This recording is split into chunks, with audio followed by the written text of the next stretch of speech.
Hello, hello cravings! Gusto mo ba yung sopas na hindi tinipid sa gatas? Ito na yon, maala Jollibee pero mas pasasarapin pa natin. Unahin natin, meron tayo ditong margarine. Kung walang margarine or butter, pwede na ang cooking oil. Pero pag meron tayong butter at margarine, mas masarap syempre. Tapos inuna natin igisa ang ating bawang. Kapag nangamoy na, ilalagay naman natin yung ating sibuyas. At kapag naman nangamoy na ang ating sibuyas, isunod natin yung ating hiniwa-hiwang chicken breast. Then mix lang natin to hanggang maluto yung ating chicken breast. At isusunod na natin yung ating ham. Kung wala tayong available na ham, pwede po ang luncheon meat or kaya naman ay hotdog na lamang. Lagyan na natin to ng paminta. Syempre, mix ulit natin. At isa sa magpapasarap pa sa ating napakasarap na sopas ang mushroom powder. Any brand ay pwedeng-pwede dito. Then isunod na natin yung ating hinugasang macaroni.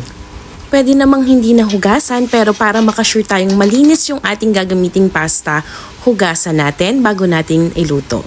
Then naglagay tayo dito ng 2 latang evap milk. Mix ulit natin ito at maglalagay na tayo dito ng mga 18 cups ng water or 20 cups ng tubig.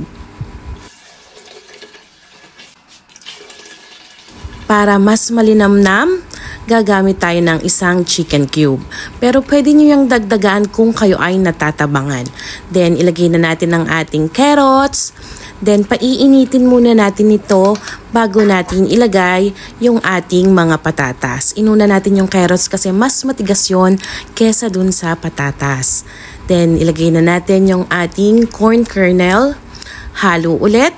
Lagay tayo ng asin. Takpan natin ito hanggang sa kumulo at maluto yung ating patatas, yung carrots at saka yung ating pasta. Pagkalipas ng 15 minutes, check natin kung naluto na yung gulay at saka yung ating pasta.